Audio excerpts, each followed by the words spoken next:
Welcome to my channel. Netgear Orbi Whole Home AC2200 Wi-Fi System. Orbi router, RBR20 or similar power adapters and Ethernet cable A smartphone/tablet or PC with internet access. Connect the router to your modem using the Ethernet cable, port labeled Internet. Plug in the power adapter.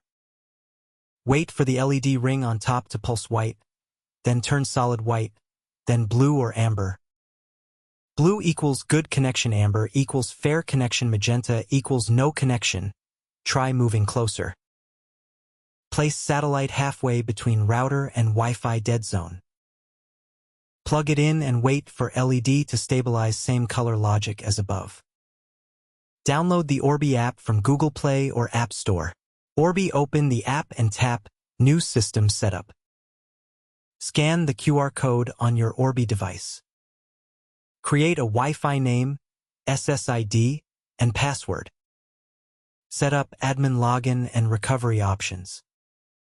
Wait for firmware updates to install if prompted.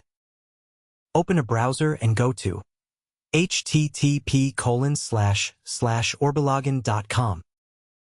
Login. Default username. Admin default password. Password. Change it immediately. Set up internet connection, name your network, secure your Wi-Fi. Connect other devices to your new Wi-Fi. Thanks for watching.